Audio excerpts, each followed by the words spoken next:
Welcome back. My name is Patrick, and this is the Oilers Rundown. Day 1 of free agency is behind us, and we've seen the Oilers make 5 signings to this point, bringing back Evander Kane and Brett Kulak, and solidifying goaltending in depth with Jack Campbell, Kelvin Pickard, and Greg McKegg. So what happens next? Oilers insider Bob Stauffer mentioned today he could see the Oilers adding 2 more forwards in the $1 million price tag range and a depth defenseman.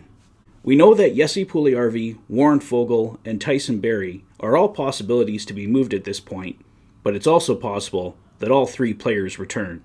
Many Oilers fans had hoped Dylan Strome would be a target, but like Connor Brown before him, Strome has landed in Washington on a 1-year, $3.5 million deal.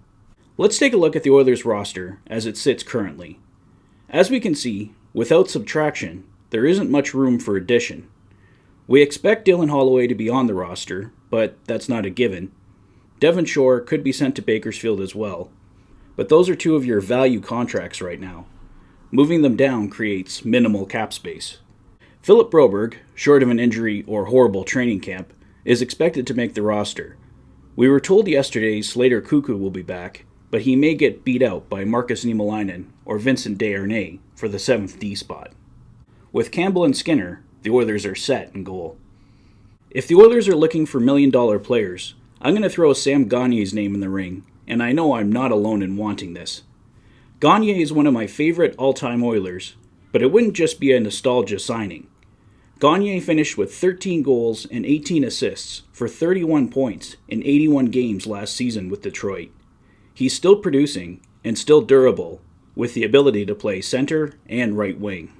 I've heard he may be headed to Toronto, but I'd love it if he could close out his career where it started. Well, that's all for now, guys. It's been a pretty quiet day 2 of free agency for the Oilers. They are just kind of picking around the edges right now. I don't know if we're going to see any other really big transactions unless we see a trade where, like I said, Warren Foegele, Jesse Puljujärvi, possibly Tyson Barrie are moved out. As I showed in the video, there's really not much room for addition unless you can move pieces out, so if we see any more signings of any significance, it's probably going to be accompanied by a trade to create cap space. What do you guys think the next move will be? Let me know in the comment section below. If this is your first visit to the channel and you like what you see, please consider liking and subscribing for all the latest Oilers content. You've been watching the Oilers Fanatic. Thanks for being a fan. Have a great day, guys. I'll see you soon.